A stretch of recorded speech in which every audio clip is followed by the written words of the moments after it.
మీరందరూ అనుకున్నట్టుగా ఆంగ్ల సాహిత్యంలో మానవవాదం అనే అంశం మీద కొంతసేపు ఎత్తుపట్టాలి. ఆంగ్ల సాహిత్యం బిగ్ ఓషన్, మహాసముద్రం లాంటిది. అటువంటి విశాలమైన సబ్జెక్ట్ని తీసుకొని మానవవాదం తెప్పించడం, మానవాళితో దాంట్లో చొప్పించడం బహుశా చాలా కష్టమని అనుకుంటున్నాను. అయితే పర్వాలేదు, నాకున్న లిమిటెడ్ నాలెడ్జ్తో కొంతవరకు నేను న్యాయం చేస్తానని అనుకుంటున్నాను.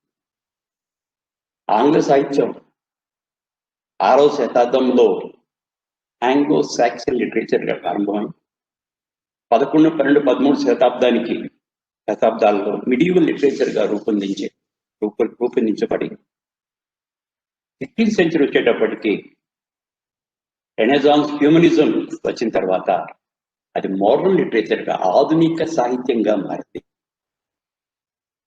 ఇప్పుడు ఆధునిక, అత్యాధునిక మరి ఎన్నో వచ్చేసాయి. So there are 3 types of literature: old English literature, medieval literature and modern literature. మనందరూ కూడా ఈ మోడర్న్ లిటరేచర్ని ఎక్కువ చదువుతున్నాం. ఈ మోడర్న్ లిటరేచర్లో చాజర్ నుండి, who is called the father of English literature, TS Elliot వరకు కావచ్చు, హెచ్బర్ట్ ఫ్రై వరకు ఎన్నో మూమెంట్స్ వచ్చాయి, ఎన్నో మార్పులు వచ్చాయి. ఈరోజు ఆంగ్ల సాహిత్యం ఎంతగా అభివృద్ధి అయిందంటే ప్రపంచ సాహిత్యాల్లో ప్రధానిగా ఆంగ్ల సాహిత్యం ఉంది అని చెప్పడానికి నేను చేయటం లేదు. ఎందుకంటే ఆంగ్ల భాషలాగా ఆంగ్ల సాహిత్యం కూడా మిగతా సాహిత్యాల్లో ఉండే అన్ని వరవల్ని తీసుకొని దాన్ని విస్తరించి గొప్ప సాహిత్యంగా ఎదిగింది. ఈ ఆంగ్ల సాహిత్యంలో మనకు ఎన్నో దృక్పథాలు ఉన్నాయి, ఎన్నో విషయాలు ఉన్నాయి. మనం ఈరోజు ఈ ఆంగ్ల సాహిత్యంలో ఇమిడి ఉన్న ఒక దృక్పథం, అదే మానవవాద దృక్పథం గురించి కొద్దిగా మనం ఆలోచిద్దాం. మానవవాదం అంటే ఇదివరకే సంవత్సరంలో చెప్పారు, మీలో చాలా మంది తెలుసు. దాని గురించి నేను ప్రత్యేకంగా ఎక్కువగా చెప్పనక్కర్లేదు. కాకపోతే 2-3 విషయాలు మాత్రం చూస్తాను.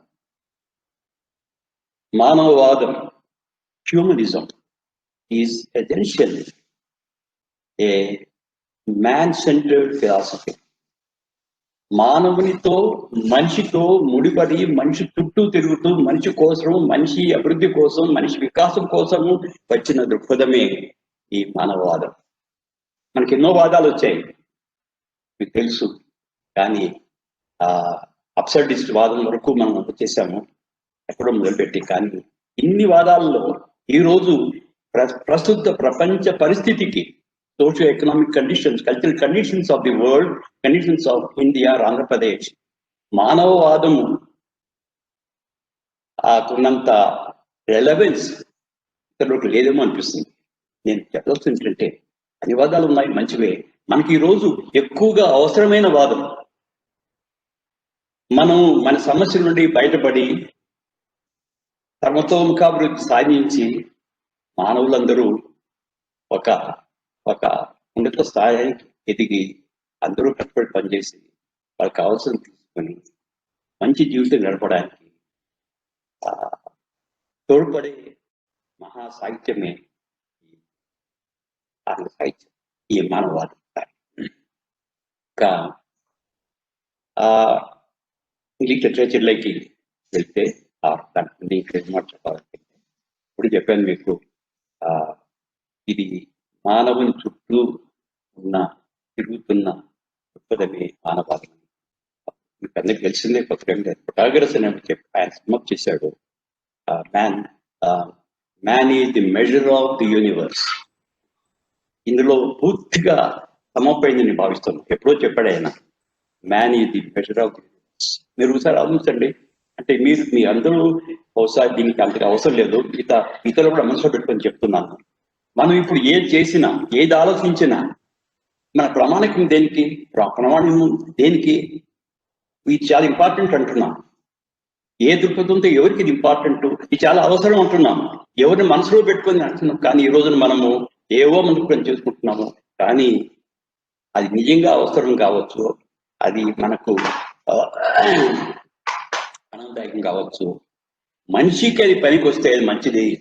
How to measure, how to find out whether something is good or bad, something is relevant or irrelevant, something is meaningful or meaningless.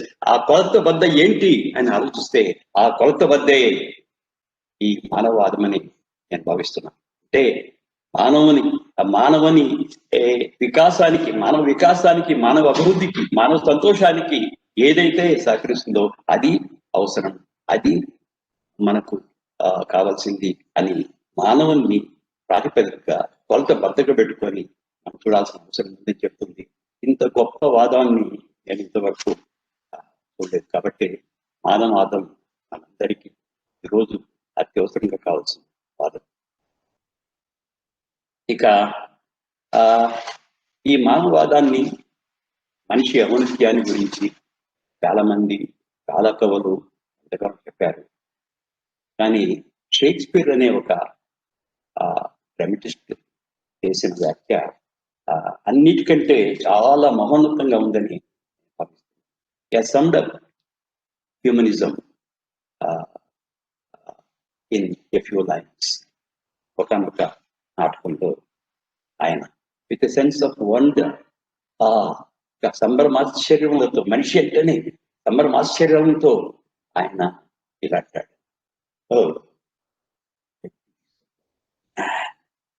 how noble in nature, how infinite in faculty, in form and moving, how express, how admirable in action, how like an angel apprehension, oh, how like a god, the beauty of the world, the paragon of animals.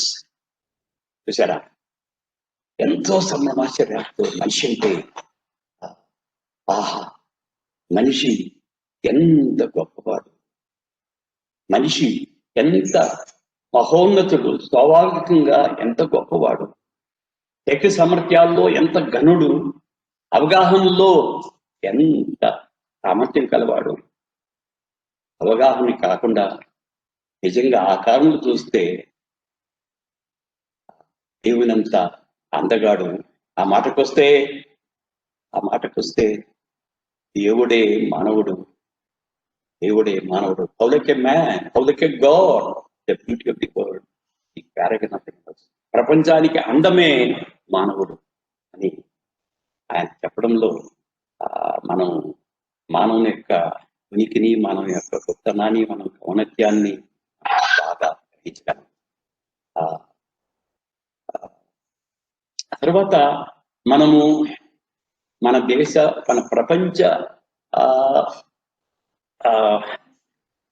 ప్రపంచ ఉనికిని కానీ, ప్రపంచాన్ని గురించి కానీ, దేని గురించి కానీ చారిత్రాత్మకంగా కావచ్చు, మరో విధంగా కావచ్చు తెలుసుకోవాలంటే ఇది ఎవరిని, దేన్ని స్టడీ చేయాలి అని వచ్చినప్పుడు పోప్ అనే ఇంకొక కవి the proper study of man kind is man. మానవుని మీరు తెలుసుకోవాలనుకుంటే మీకు వేదాంతము, లాజిక్, సైకాలజీ, ఫిలాసఫీ, ఇది అది ఎంత అవసరం లేదు బాబు. మనిషిని స్టడీ చేస్తే చాలు మానవ స్వభావాన్ని, మనము మానవత్యాన్ని, మానవ ఫిలాసఫీ. కాబట్టి man is the measure of universe. The proper study of man kind is man. ఈ షేక్స్పియర్ ఇంతటితో కాకుండా చివరి వరకు, ఆయన మొదటి నుండి చివరి వరకు ఈ మానవవాద దృక్పథంతో తన నాటకాలు రాశాడు నేను అనుకున్నాను. ఆయన చివరి నాటకం the tempest, written 1612, is said to be the farewell of his dramatic career. అందులో ఒక మిరాండా అనే అమ్మాయి మానవులు చూసి, ఆమె ద్వీపంలో ఉంటుంది, ఎవరిని చూడలేదు తన తండ్రి తప్ప. కొంతమంది మానవులు సముద్రంలో వస్తుంటే చూస్తే ఆమె, అరే మానవుడంటే ఇంత అందంగా ఉంటాడా, ఇంత గొప్పగా ఉంటాడా, ఓ అవును, గాడ్లీ క్రీచర్స్ ఆర్ హియర్.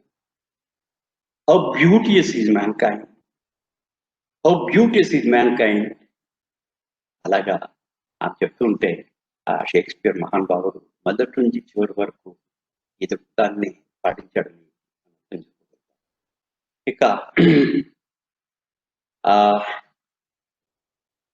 మానవవాదంలో ఎన్నో కోణాలు ఉన్నాయి, చాలా కోణాలు ఉన్నాయి. ఈ సమయంలో అన్ని మనం కవర్ చేయలేదు. ఒకటి రెండు మూడు మాత్రం తీసుకొని ఆ కోణాలు, ఆ మానవ దృక్పథాలు, మానవ కోణాలు లిటరేచర్లో ఎలా మనకు దర్శిస్తాయో మనం చూద్దాం. ఒకటి, one of the essential view points of modernism, humanism, హ్యూమనిజంలో ఒక ముఖ్యమైన, అతి ముఖ్యమైన అంశం freedom, freedom of thought, freedom of expression, freedom, hunger for freedom, free thought. దీనికి చాలా ప్రాధాన్యత ఉంది. ఈ ఫ్రీడమ్ ని, ఫ్రీ థాట్ ని ఆంగ్ల సాహిత్యంలో చాలా చోట్ల చూస్తాం. మనము ఇప్పుడు మనకున్న కాలంలో ఒకటి రెండు విషయాలు మాత్రం మిల్టన్ అనే గొప్ప కవి 17th సెంచరీ కవి రాసిన ప్యారడైస్ లాస్ట్ అనే ఒక ఎపిక్ లో సేటన్ అనే ఒక క్యారెక్టర్, నిజానికి సేటన్ విలన్ అందరి విషయంలో, ఇక్కడ అతని హీరో అయిపోయాడు. ఆ సేటన్ ద్వారా మానవుని యొక్క ఆతృత, ఫ్రీడమ్ గురించి మానవుడు ఎంత తప్పిస్తాడో ఆ సేటన్ ద్వారా మనకు తెలియజేస్తున్నాడు. Milton himself was great lover of Indian democracy. ఆ రోజుల్లో రాజరికాన్ని ఎదిరించాడు, ఆ రోజు చర్చిని ఎదిరించాడు, చాలా పోరాటాలు చేశాడు. చివరికి చార్ల్స్ ది ఫస్ట్ అనే రాజుని ఆలివర్ క్రామ్వెల్ సహాయంతో కనిపించాడు కూడా. అంటే ఆయన మనిషిని కట్టిపరేశాడు కాబట్టి లిబర్టీ కోసం, ఫ్రీడమ్ కోసం ఆయన పోరాడాడు. తన నిజ జీవితంలో చేశాడు. అదే ఆ క్యారెక్టర్ని, తన దృక్పథాన్ని సేటన్ ద్వారా ఆయన మనకు అందిస్తున్నాడు. Satan was originally Lucifer in heaven. మనలో సైతాన్ అంటుంటారు అందరూ, పర్వాలేదు. Lucifer in heaven, he was next to God Christian mythology ప్రకారం. పార్లమెంటు, అసెంబ్లీ మనలాగా వాడుకుంటుంది. ఆన్ వన్ ఫైన్ మార్నింగ్ దేవుడు ఒక ఆయన యువకుని తీసుకొచ్చి, ఇదిగో ఈయన నా కుమారుడు, ఇక మీదట లేనప్పుడు ఆయనే ఉంటాడు, నాకు ఇచ్చే గౌరవము ప్రేమ మీకు ఆయనకి ఇవ్వాలి అని తన కొడుకుని సింహాసనం మీద కూర్చోపెట్టుకున్నాడు. ఈరోజు మన కొంతమంది రాజకీయ నాయకులు చేస్తున్నట్టుగా. కానీ అక్కడ ఇంకేమనుకున్నాడు, నేను రాజు నన్ను ఎవరు ఎదిరిస్తాడు అనుకున్నాడు. కానీ ఒక్కరు లేచాడు, లూసిఫర్ లేచాడు. I'm sorry mister God, I'm next to you. In your absence I should occupy your place, I should conduct the meeting. Who is this man to come way? అరే నా కొడుకయ్యా, నీ కొడుకు నా కొడుకు కాదు, మనకు కావాల్సింది ఒక పద్ధతి ఉంది ఇక్కడ, దాని పక్క మీరు పోవాలి అంటే, లేదు ఈయనే నా కొడుకు, ఈయనే మీరు అంగీకరించాలి అని ఆయన గట్టిగా చెప్తే అప్పుడు లూసిఫర్ బయట లేచేస్తాడు. As a protest against God's dictates ఆయన పైకి లేచి ఈ మేక్స్ ఏ వాకౌట్, మన అసెంబ్లీలో చేస్తున్నట్టుగా వాకౌట్ చేస్తాడు. ఆయన తెలియదు ఇంతమంది, half of the angels, more than half of the angels walked out with him, much to the chagrin of God. దేవుడు అదిరిపోయాడు, ఇంతమంది ఈయనకి వారస్తున్నారా, నేనే మహారాజు అనుకున్నానే. ఎందుకంటే they are all lovers of freedom, lovers of liberty, and so they follow Lucifer. ఆ తర్వాత లూసిఫర్ ఒక యుద్ధం ప్రకటించి 3 రోజులు జరగటం, తర్వాత ఈ తనకున్న యుక్తులతో దీంతో ఆయనకు లేని ఆయుధాలని, ఫర్ ఇన్స్టెన్స్ థండర్, లైట్నింగ్, అది ధర్మయుద్ధం కాదు, దేవుడు చేసిన ఆయనతోటి ఈ థండర్, లైట్నింగ్ అనే కొత్త వెపన్స్ ని కనిపెట్టి ఆయన ప్రయోగించి ఆయన కూడగొట్టి ఆయన అక్కడ ఉండకూడదు, హెవెన్ లో ఉండకూడదని అప్పుడు హెల్ అనే దాన్ని క్రియేట్ చేసి అక్కడికి ఆయన పంపించేస్తాడు, తోయేస్తాడు అక్కడ నుండి. అంతే చెప్పడం కాదు, అక్కడ లేచిన తర్వాత ఫైరీ పూల్, ఒక అగ్ని నది లాగా పెట్టి దాని మీద వేసి శిక్షపిస్తుంటే ఈయన పైకి లేచి గడ్డ మీదకి వచ్చి వాళ్ళందరినీ అడ్రస్ చేస్తాడు. ఈరోజు ఒక మన మంచి ప్రజాస్వామ్యంలో మాట్లాడే యువక లీడర్ గా అడ్రస్ చేస్తాడు. అవేక్ అరైజ్, లేయండి, పైకి లేయండి, ఎందుకు ఇక్కడ పడుకున్నారు అని నిద్రలు లేపి, what though the field be lost, ఎందుకు బాధపడిపోతున్నారు? ఆఫ్టర్ ఆల్ ఏం పోయింది మనకు? ఏదో భూమి పోయింది కానీ అన్నీ పోలేదు కదా. What though the field be lost, all in lost, the unconquerable will, the study of revenge, immortal hate, ఇవన్నీ ఉన్నాయి కదా. ఆయన మన శరీరాలను జయించాడు కానీ మన మనసును జయించలేదు, మన హృదయాలను జయించలేదు. మళ్ళీ ఒక్కసారి ప్రయత్నం చేస్తే వాటి సీక్రెట్స్ తెలుస్తాయని ఎదుర్కొడతాము. మనము ప్రజాస్వామ్యంగా అందరూ కలిసిమెలిసి మంచి రాజ్యాన్ని నిలబెట్టుకుందాము అని చెప్పడం. ఇంకా ఏం చెప్తారంటే వాళ్ళకి, ఇది బాధపడిపోతున్నారా, ఇది హెల్లో ఉందని బాధపడిపోతున్నారా, హెవెన్ లో నుంచి రాకుండా? ఇదంతా man making, nothing good or bad, but thinking makes it so. Shakespeare చెప్పినట్టుగా ఇక్కడ కూడా ఆయన, the mind is its own place, it can make a hell of heaven or heaven of hell. అంతా మన మనసులో ఉంది. మీరు ఇది హెల్లో ఉన్నారు, ఇదే మీరు హెవెన్ అని భావించుకోవచ్చు, కాబట్టి మీరు భయపడాల్సిన పని లేదు అని సమ్మప్ చేసి తన argument. It is better to reign in hell than to serve in heaven. It is better to reign in hell than to serve in heaven. నరకలోకంలో బానిసగా, స్వర్గలోకంలో బానిసగా బ్రతకడం కన్నా ఆ నరకలోకంలో రాజుగా, లీడర్గా బతకడమే చాలా గొప్పది. దీన్ని బట్టి చూస్తుంటే craving for freedom, craving for Liberty ఆ సేటన్లో మనకు కనిపిస్తుంది. సో త్రూఅవుట్ ప్యారడైస్ లాస్ట్ ఆయన దుర్నీతి కనపడుతుంది. అందరూ చాలా మంది, మిల్టన్ ఒక మతవ కవి, ఆయన దేవుణ్ణి జస్టిఫై చేయడానికి రాశాడు. Just are the ways of God and justifiable to men రాశాడు అని అనుకుంటున్నారు, కానీ నిజంగా Milton is a humanist and he is on the side of Satan, not on the side of God. నేనే కాదు, బ్లేక్ అనే పోయట్ చెప్పాడు, షెల్లీ అనే అతను గట్టిగా చెప్పాడు. మన పైకి అనిపిస్తుంది కానీ మానవాది అయిన మిల్టన్ సేటన్ వైపు ఉన్నాడు. ఆయన జెండకు ఆయనకి ఆయన ఓటేస్తున్నాడు. ఇలాగా ఈ థర్స్ట్ ఫర్ ఫ్రీడమ్ అన్నది మనం ప్యారడైస్ లాస్ట్ లో చూస్తున్నాము. ఇంకా చాలా గ్రంథాల్లో చాలా పోయమ్స్లు ఇవన్నీ మీకు అవపడతాయి. షెల్లీ విషయం తీసుకున్నట్టయితే, Shelley is another great humanist, an atheist, who wrote a pamphlet called Necessity of Atheism, and he was ousted from the college. He suffered, but he didn't change his mind. ఆయన Prometheus unbound అనే ఒక నాటకం రాశారు. యాస్కిలిస్ అనే ఒక Greek కవి Prometheus bound అని రాస్తే, ఈయన ప్రొమిథియస్ అన్బౌండ్ రాశారు. Prometheus is a votary of freedom, votary of liberty. స్వర్గలోకంలో ఉండే వాళ్ళకి అన్ని సౌకర్యాలు ఉంటే, అన్ని ఉంటే, ఎస్పెషల్లీ ఫైర్ ఉంటే, మానవునికి ఇస్తే వీళ్ళంతా బాగుపడిపోతారని దేవుళ్ళు మానవుని ఇవన్నీ ఇవ్వకుండా పోతే, ఈ ప్రొమిథియస్ అనేవాడు ఒక అగ్నిని తీసుకొచ్చి మానవునికి ఇచ్చాడు. ఈరోజు మానవుడు నాగరికతకి ముఖ్యమైన రెండు, ఒకటి చక్రము, రెండు అగ్ని. రెండు ఉంటే ఎంతో బాగుపడుతున్నాను చేశాను. అలాగా అటువంటి క్యారెక్టర్ని తీసుకొని ఈయన ఒక మంచి నాటకం రాశాడు. అదే కాకుండా ఓడ్ టు ది వెస్ట్ విండ్ అన్న ఒక ఓడ్ రాశాడు ఆయన. ఓడ్ టు ది వెస్ట్ విండ్. ఇది west wind becomes a metaphor, ఒక ఆయుధం లాగా. It symbolises humanism.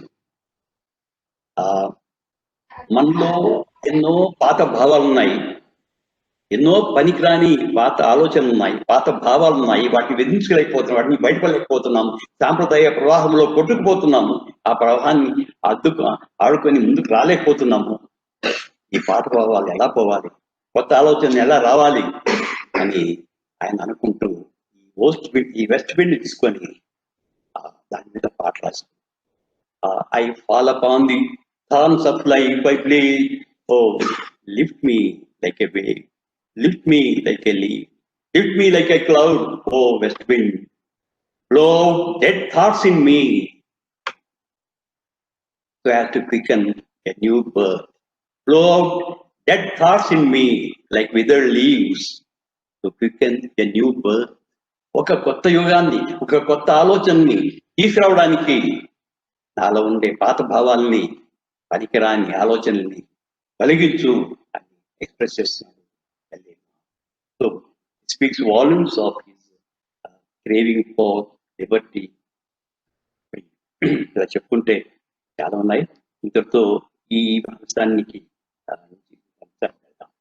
That is love of freedom of ఫ్రీతా కర్డినల్ పాయింట్ ఆఫ్ ప్రత్యేక. ఇది ఆంగ్ల సాహిత్యంలో చాలా వరకు ఉంది, మీకు కనీసం ఒక 2-3 ఇచ్చాను. ఇక thirst for knowledge, it is Renaissance aspect. జాతి పునరుజ్జీవం వచ్చినప్పుడు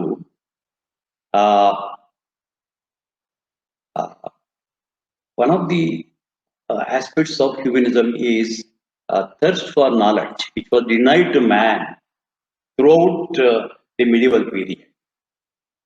Throughout the medieval period, మధ్యయుగంలో 14వ శతాబ్దం వరకు God was everything, man was nothing. Man was forbidden to pursue knowledge. ఆ మాటకు వస్తే మన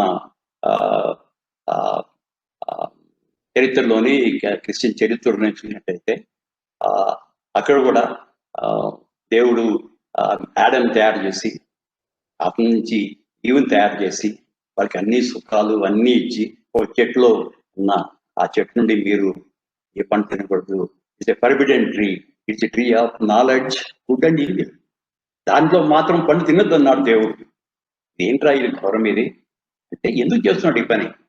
అతనిలో నాలెడ్జ్ వస్తే నా పైన తిరగబడతాడేమో, అనే విషయాలు తెలుసుకుంటే నా వీకే కాపాడుకోలేకపోతానేమో అనే భయంతో దేవుడు ఆడమ్ గారిని పరిబెట్ చేశాడు. Don't eat the fruit of knowledge, but they defy.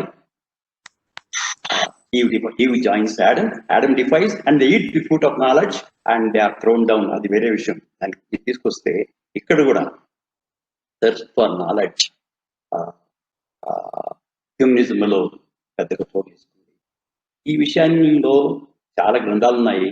అన్నిటికంటే మనం చెప్పుకోదగింది ఏంటంటే, మార్లో రాసిన డాక్టర్ ఫాస్టస్ అనే నాటకం చాలా ఫేమస్ అయింది. Doctor Faustus. Faustus comes from an ordinary family, poor family, but by dint of his hard work, he becomes a great scholar, doctorate of that theory. So Dr. Faustus, he has exhausted all the libraries. He has studied law, he studied philosophy, he studied medicine, he studied almost all the subjects, but his thirst for knowledge is not satisfied. He wants to go beyond all these worldly aspects of knowledge.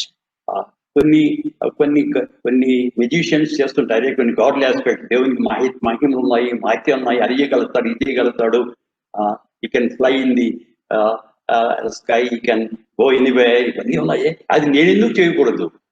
I not I be a God my self అనే భావంతో he wants to pursue. ఆ రోజు black magic అనే ఒక ఉంది, దాని ద్వారా మీకు వస్తుంది అనుకుంటే పాపం దాన్ని చేసుకుంటే ఒకడు మెఫిస్టోఫెలెస్ ఉన్నాడు, అయ్యా నీకు నేర్పిస్తాను, ఈ జ్ఞానం కూడా మీకు ఇస్తాను, కానీ ఈ సోల్ని మాకు బార్టర్ చేయాలి. It doesn't matter. Oh soul is it precious soul, I don't care you, it's all imaginary thing. A body is the only thing, real thing. Soul is only a figment of imagination. I don't care to mortgage my soul.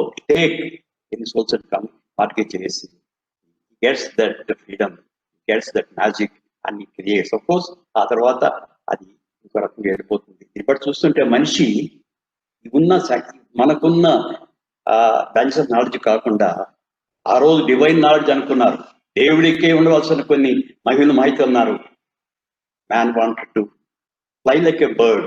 Yes, now flying like a, మీకు ఈ dives సముద్రంలో లోతులు వెళ్తున్నాడు, పైకి వెళ్తున్నాడు, దూరదేశానికి మనుషులు చూస్తున్నాడు.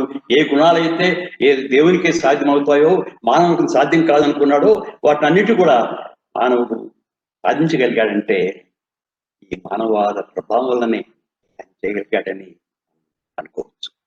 That is thirst for knowledge. ఇక అనదర్ ఆస్పెక్ట్ ఈజ్ మొరాలిటీ, నైతికత.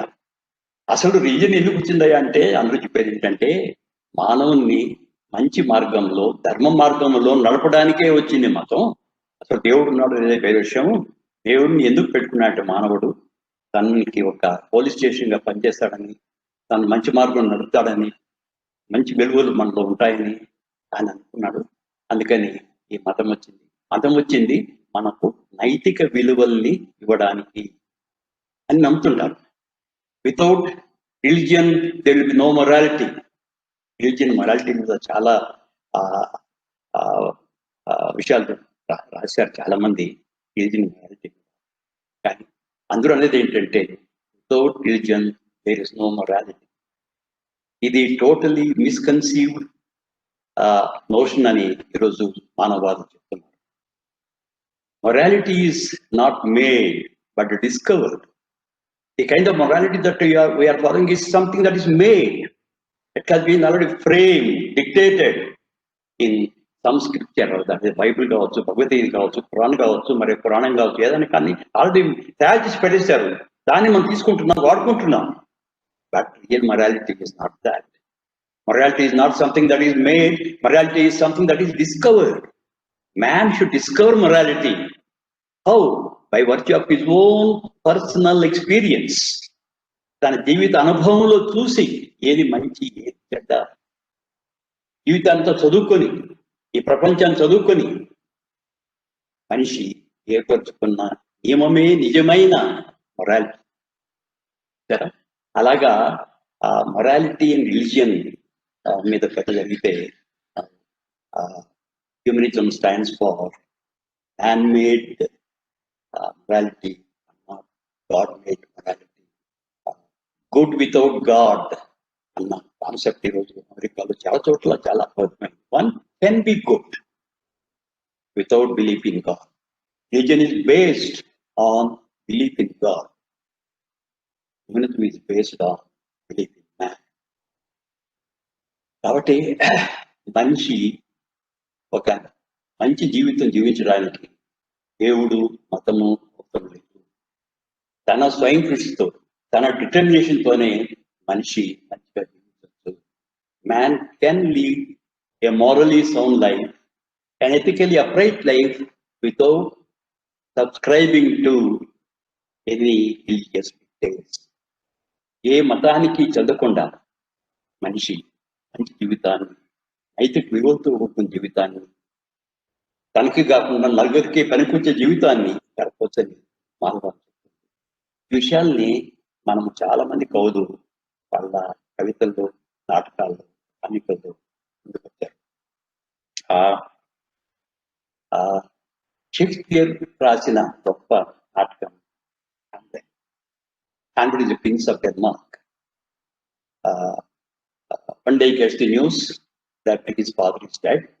So he comes to Denmark to find not only his father dead, but his mother married to his own uncle. So things he comes, వస్తాడు. వస్తే సంతోషంగా లేడు, చాలా బాధపడిపోతున్నాడు. ఎందుకని? తన సింహాసనం పోయిందని కాదు, తను వేసుకొని కూర్చోలో వేరేవాడు కూర్చున్నాడని కాదు, వాళ్ళ మదరు చేసిన పని అతను పంచలేకపోతున్నాడు. నైతిక విలువలు, ఈ పరిపాలన విధము పవర్ కంటే, రాజకీయ పవర్ కంటే నైతిక విలువలు చాలా ముఖ్యమని షేక్స్పియర్ క్యారెక్టర్ ద్వారా తెలియజేస్తున్నాం. సో హీ సాడెండ్, హీ డిసప్పాయింటెడ్ అతను ఎంత బాధపడుతున్నా అంటే ఒక సాల్లోకిలో అతను చెప్పుకుంటూ ఇలా బాధపడుతున్నాడు. అతను తన చేతుల్ని చూసుకొని, అరే నేను నా శరీరంలో ప్రవహిస్తున్న ఈ రక్తము నిజంగా ఆ మంచి రక్తమేనా, ఇది మా నాన్న రక్తమా, లేకపోతే వీడు క్లాడియస్ అనేవాడు హూ నోస్ మా నాన్న చనిపోగానే వెంటనే ఇక్కడ చంపేసి వచ్చేసాడు కదా, looks as though my mother was waiting to marry him.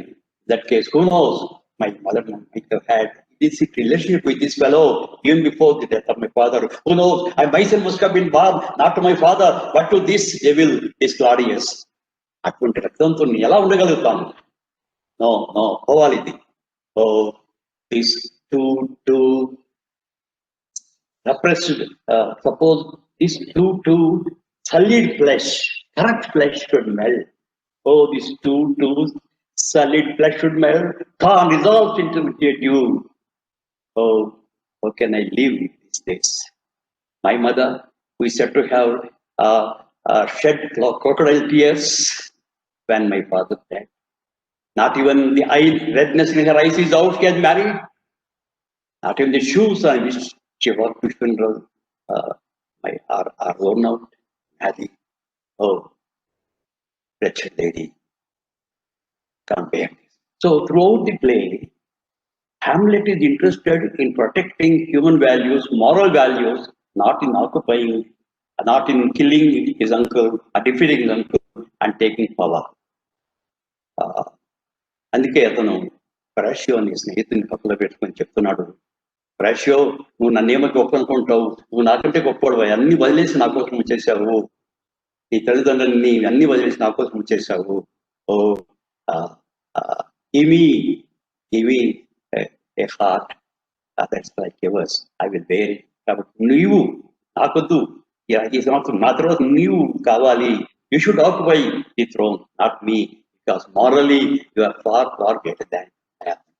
అలా హామ్లెట్ నైతిక విలువల్ని ఎంతగా పోషిస్తున్నాడు, ఎంత పాటుపడతాడో మనం షేక్స్పియర్ నాటకం ద్వారా.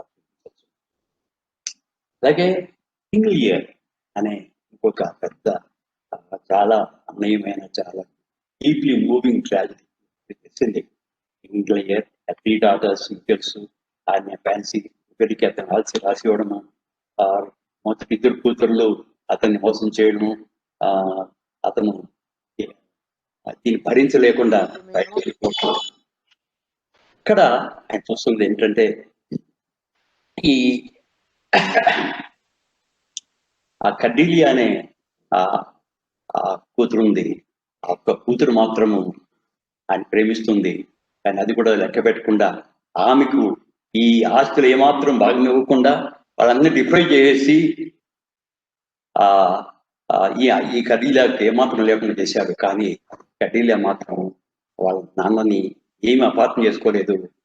ఇతను బయటకు వెళ్ళిపోయి ఒక బెగ్గర్ లాగా with grown beard and tone close beggar లాగా తిరుగుతుంటే, హలో ఏమండి,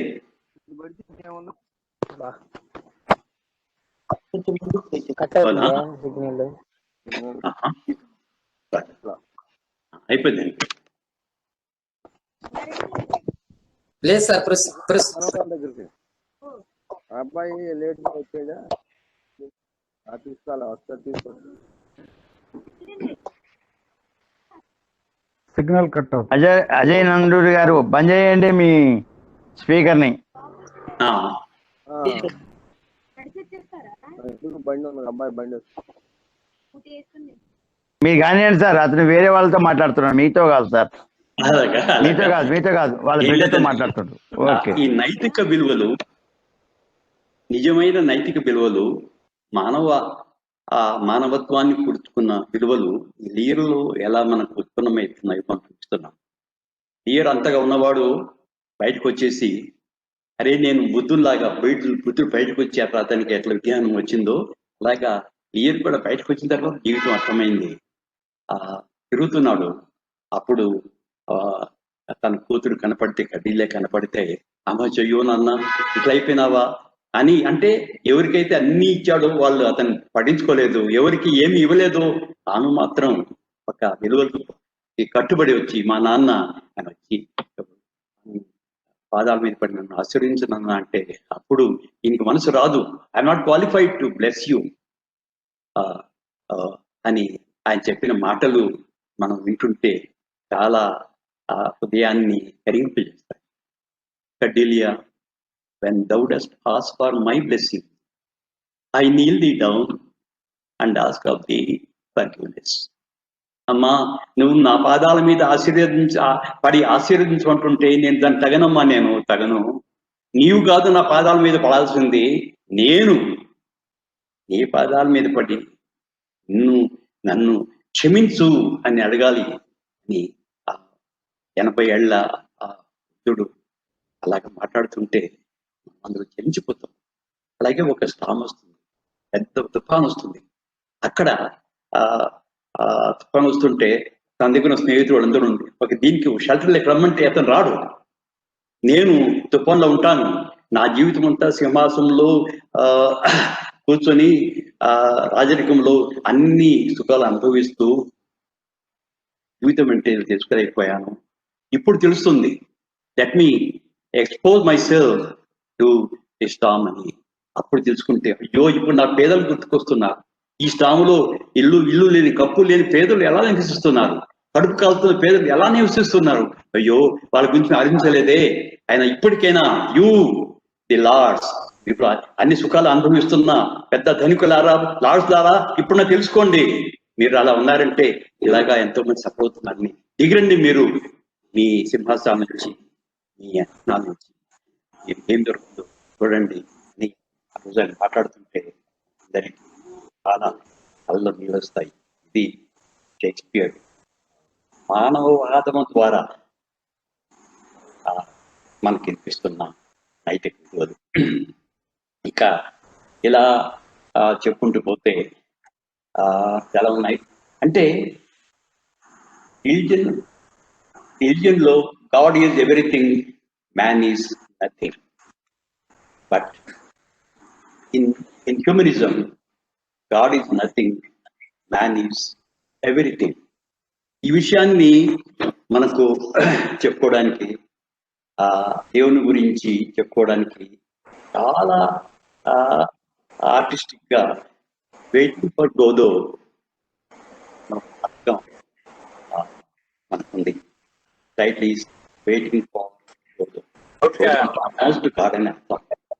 అక్కడ ఇద్దరు దయనీయ స్థితిలో ఉన్న మనుషులు, చాలా ఆపదలో ఉన్న ఇద్దరు మనుషులే ఈ గోదో అనే వాళ్ళ దగ్గరికి పోయి, బాబు మాకు చాలా కష్టాలు ఉన్నాయి, నువ్వు రావాలి, ఆదుకోవాలి. అవునా, తప్పకుండా వస్తాను, తప్పకుండా మీ కష్టాలు తీరుస్తాను. మీరు అక్కడ నుంచి చూశారు కదా, ఆ రోడ్డు ఉంది కదా, ఆ రోడ్డు పక్కన చెట్టు ఉంది కదా, ఆ చెట్టు కింద ఉండండి, నేను రేపు వస్తాను, మిమ్మల్ని ఆదుకుంటాను అని ఈరోజు మన ఆధునిక రాజకీయవేత్తలు చెప్పినట్టుగా చెప్తాడే. సరే, పాపం ఆయన నమ్మి తప్పకుండా వస్తాడని అది వెయిట్ చేస్తుంటారు. రాలేదు, ఆయన తెల్లవారు రాలేదు, సాయంత్రం వరకు చూస్తారు, రాలేదు, మళ్ళీ వెళ్ళిపోతారు. మళ్ళీ రోజు రావడం, ఆయన కోసం ఎదురు చూడడం, వెళ్ళిపోవడం. ఇలాగా దినాలు కాదు, వారాలు కాదు, నెల కాదు, సంవత్సరాల పాటు ఉండేట్టుగా చూస్తారు. కానీ ఈ ఎజట్ మళ్ళీ ఒక్కసారి ఇంకొక బాయ్ వచ్చి, are you waiting for Godot? No, yes we're waiting for Godot, is not coming today but certainly tomorrow. అప్పుడు ఏమంటారంటే, అయిపోయింది, ఇతను ఉన్నాడా లేదా, అసలు ఆయన కలిసామా లేదా, అసలు మనిషి ఉన్నాడా లేదా, అతను వస్తాడా రాడా, కనీసం రేపు లాస్ట్ పైన చూద్దాము అని రేపు ఒక తాడు తీసుకురా, చెట్టు ఉంది కదా, చెట్టుకొని వేసుకొని సరిపోదాము అని నెక్స్ట్ డే కలుసుకుంటే same boy comes and says, are you waiting for Godot? No, yes, he is not coming today but certainly tomorrow. అప్పుడు వీళ్ళకి పెద్ద సంశయం వస్తుంది. ఇన్ని రోజులు మనం చూస్తే రాలేదు, వేస్తే రాలేదు, వస్తానని చెప్పి రాలేదు, అసలు ఆయన రావడానికి, ఆయన ఉంటే కదా అక్కడ రావడానికి అని ఆయనకు ఒక ఆలోచన కూడా వస్తుంది. సో దట్స్ హౌ బెకెట్ అనే నాటకకర్త రాస్తూ, why do you deceive yourself thinking that there is some supernatural force and which will come to your help, because humanism doesn't subscribe to believe in any supernatural force which doesn't exist. So అటువంటి దృక్పథాన్ని ఈ నాటకంలో మనకు ఏం తెలియజేస్తుంది. అలాగే ఇంకొక నాటకం ఉంది, చిన్న నాటకం, అన్యాక్టెడ్ రైడర్స్ టు ది సీ అని. ఇతను ఈ నాటకంలో ఒక మత్స్యకారుల ఫ్యామిలీ అది ఒక ఒక దీనరాజు కథ ఇది. మనం నాటకం స్టార్ట్ అయ్యేటప్పటికి ఈ లాస్ట్ హస్బెండ్, ఈ లాస్ట్ 6th హస్బెండ్, దీనికి సముద్రంలో పోయి వేటకి పోతాడంటే మళ్ళీ తిరిగి వస్తాడు, నమ్మకం లేదు, అందరూ పోగొట్టుకుంటున్నారు. మళ్ళీ లాస్ట్ సన్ ఉంటాడు, అతను కూడా పోతానంటే వద్దా వద్దు, I don't like to lose my son, only son, no no no, God will not be so unkind. అందరూ చెప్తారానికి మా పక్కించమ్మా, లైక్ ఇంట్లోకి చచ్చిపోతున్నారు, God will not be so unkind as to deprive you of your only son అంటే అవునా నిజమేనా అని పంపిస్తుంది. కానీ చూస్తాడు సాయంత్రం రాలేదంటే అతను నీపైన అర్థం. అప్పుడు సముద్రం దగ్గరికి పోయి ఒక ఛాలెంజింగ్ గా మాట్లాడుతుంది. Oh see, that is God himself, what more can you do for me, can do against me? ఇంకేముంది నేను చేసేది? అన్ని చేసావు, నా జీవితాన్ని నాశనం చేసావు, నా భర్త పోయాడు, నా కొడుకు పోయాడు, ఎవ్రీథింగ్ అన్ని పోగొట్టుకున్నాను, ఇంకేం చేస్తావా నువ్వు, ఇంకేం చేస్తావు? ఒక నవ్వుతూ ఆమె ఆ హేళనతో అక్కడ సముద్రాన్ని హెచ్చరిస్తుంది. అదే that what she actual addressing God who seems to promise to come to and take care of man. ప్రతి ఒక్క మతంలో కూడా మనం పని చూస్తున్నాము, ఒక మతం కాదు. నేనున్నాను మీకు, నేను వస్తాను, దుష్ట శిష్ట రక్షణ అని ఒక దేవుడు చెప్తున్నాడు. మీరు నన్ను అడగండి, నా మీద భారం వేయండి, మీ కష్టాలు ఏమున్నా సరే నేను వచ్చి మీకు తీరుస్తానని ఇంకో దేవుడు చెప్తున్నాడు. ప్రతి దేవుడు కూడా మనుషులకి ప్రామిస్ చేస్తున్నాడు, కానీ ఆ ప్రామిస్ మాత్రము ఏ దేవుడు నెరవేర్చడం లేదు. మనిషి తన కష్టాలని తనే తీర్చుకుంటున్నాడు, మనిషి రిలీజ్ చేస్తున్నాడు. అందుకే గమృతం చెప్తుంది, man is the architect of the destiny. ఒక పెద్ద మనల్ని మోసం చేయడం కోసం మతం, నువ్వు పుట్టుకతో ఎందుకు ఇలా సఫర్ అవుతున్నారు మీరు? అందరికి అర్థమైంది ఎందుకు అన్ని సుఖాలు అనుభవిస్తున్నారు. కొంతమంది ఇట్ సఫర్ అవుతున్నారు for no part of their they are suffering. Why? How? Instead of searching for the reason why some are leading a very comfortable life without working hard, and why others are suffering a lot though they are working hard. దీనికి Marxist సమాధానం చెప్పాడు, marks చెప్పాడు, చాలా మంది చెప్పారు. ఇది శ్రమ దోపిడీ వల్ల జరుగుతుంది.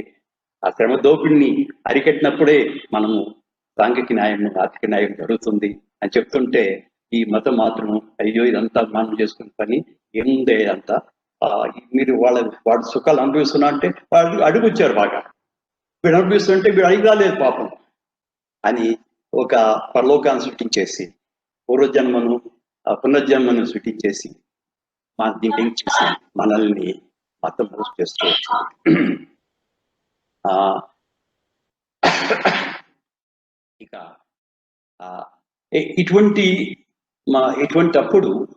ఇటువంటి పరిస్థితుల్లో మానవుడు కొట్టుమిట్టాడుతున్న ఈ పరిస్థితుల్లో మానవవాదం ముందుకొచ్చి, బాబు ఇవన్నీ మనల్ని మనం మోసం చేసుకోవడానికి. ఇంకా ఒక హిందూ మతం ఏముంటుంది, నొసట రాత, ఈ ఫ్యాటలిజం మీరు చూసారా, ఇప్పటికి కూడా అదే ప్రయత్నం చేస్తుందండి. 21st సెంచరీలో కూడా ఈ రోజు చాలా మంది ఇంకా అస్ట్రాలజర్స్ మీద, వీని మీద, వాడి మీద ఆధారపడుతూ మన లైఫ్ ఎప్పుడు సీల్ అయిపోయింది, సీల్డ్ అవర్ లైఫ్. బ్రహ్మ ఇప్పుడు నేను రాశాడు, ప్రతి ఒక్కడు ఏమన్నా వస్తే నువ్వేం చేస్తావో తప్పు, ఇది బ్రహ్మరాత రాత ఎట్లా రాసి ఇట్లా జరుగుతుంది అని ఈ ఫ్యాటలిస్టిక్ యాటిట్యూడ్ ని మనుషులు బాగా పొందింపు చేసి అతనిలో మార్పు రాకుండా, తిరుగుబాటు చేయకుండా చేసింది మతం. అని ఇప్పుడు మన మానవవాదం వచ్చిన తర్వాత మనిషికి నిజాన్ని చెప్పి, నీ జీవితం నీ చేతుల్లో ఉంది, you are the architect of your destiny.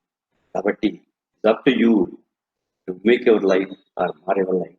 Don't think that somebody else will do something for you. You have to do everything by yourself. You can take help from others, cooperation from others, but you have to work hard. So ఇటువంటి భావాల్ని మనము లిటరేచర్లో చూడగలుగుతున్నాం. చెప్పిన 2-3 నాటకాల్లో ఇవన్నీ ఇంకా ఎక్కువగా చెప్పుకోగలిగింది చాలా ఉన్నా కూడా మనకున్న సమయంలో గోల్ ఆఫ్ లైఫ్ గురించి మన ఎంతో మంది పెద్ద పండితులు చెప్పుకుంటూ వచ్చారు. మెనీ ఫిలాసఫర్స్ పండితులు, కవులు జీవితానికి గోల్ ఉండాలి. గోల్ ఏంటంటే మోక్షం అని హిందూ మతం చెప్తుంది. క్రైస్తవ మతం చెప్తుంది to find permanent place by the side of God. మనం ఒక పీస్ట్ చెప్తున్నాడు, మీరు దానికోసం చూడాలి. అక్కడ శాంతి ఉంది, అక్కడ మీకు భద్రత ఉంది, అక్కడ మీకు ప్రేమ ఉంది, అక్కడ మీకు సంతోషం ఉంది. అటువంటి లోకాన్ని మీరు చేరుకోవడానికి మీరు ప్రయత్నం చేయాలి, కానీ డోంట్ వేస్ట్ యువర్ టైం. ఇదంతా పనికిరాని ప్రపంచం. It is not real world. The real world is elsewhere. It is only illusion of the real world అని హిందూ మతం చెప్తుంది, క్రైస్తవం చెప్తుంది. ఆల్మోస్ట్ ఆల్ మతాలు ఇలాగే చెప్తున్నాయి. మనకి ఇదంతా కొట్టి భ్రమేని మన మానవాదం మనకు చెప్తూ మీకు చెప్పిన ఇప్పుడు 2 నాటకాలు విషయాలు చేస్తాయి. ఇంకా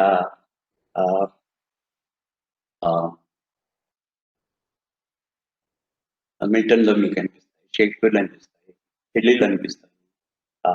చాలా కవుల్లో వాళ్ళు మనకు తెలుస్తుంది. Man is architect of destiny. ఇక one more point before coming goal of life.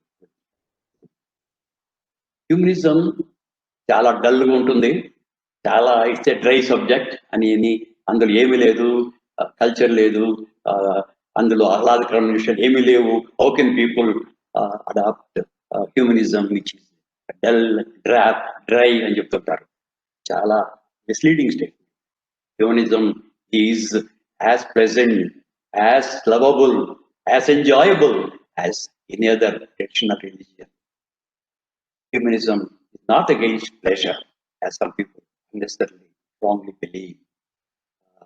ఈ విషయాన్ని, ఈ మానవాదంలో ఉన్న ఈ విజయాన్ని means it approves principle of pleasure, beauty of life and enjoyment of life చెప్పడానికి కవులు చాలా ప్రయత్నం చేశారు. అందులో ముఖ్యంగా కనబడే కవి Keats, 19th century romantic poet. Wordsworth, another poet, a lover of nature. He finds God in nature itself and he enjoys nature. The sunrise అనుకోండి, చూస్తుంటే glory of sunrise, glory of sunset, ఇలాగా ఎంతో సంతోషంగా మనం ఆ nature నుంచి సంతోషాన్ని, ఆనందాన్ని పొందొచ్చు. ఎందుకంటే కీట్స్ ముందుకు పోయి గ్రేట్ వోటరీ ఆఫ్ ఆర్ట్. అతను రాసిన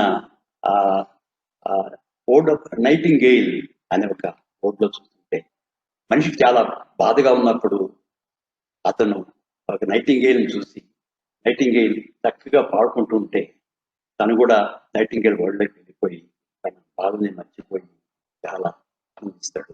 సో ఇమాజినేషన్, ఎమోషన్, ఫీలింగ్ వీటికి స్థానం లేదు అని చాలా మంది ప్యూర్ సెక్యులర్ మానవాళ్ళు చెప్తున్నారు. అలా కాదు. There is a lot of scope for human feeling, human emotion, human pleasure, enjoyment కి ఇంకా ఉందని తెలుసుకోగలగాలి.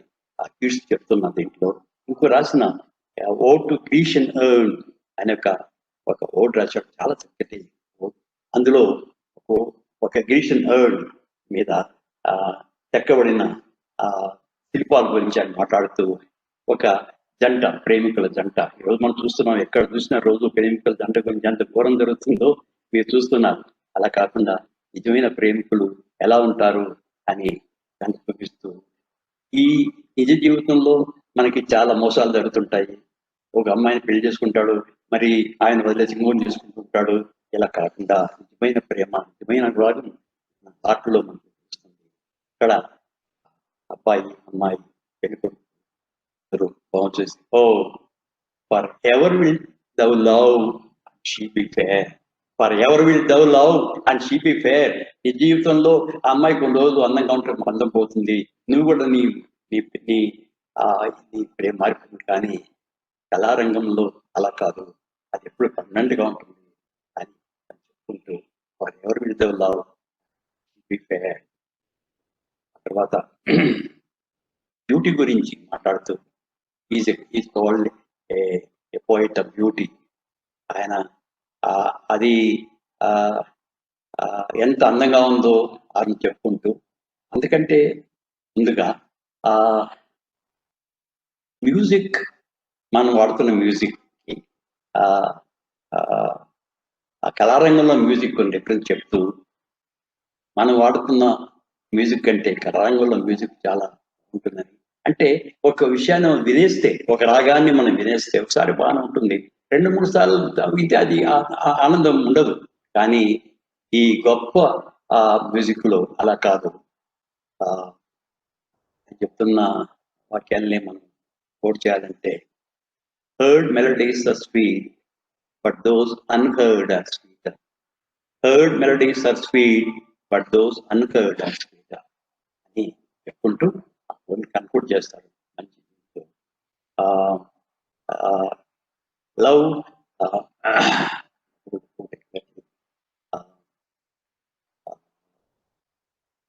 truth is beauty, beauty is truth, that's all we know, that's all. అందమే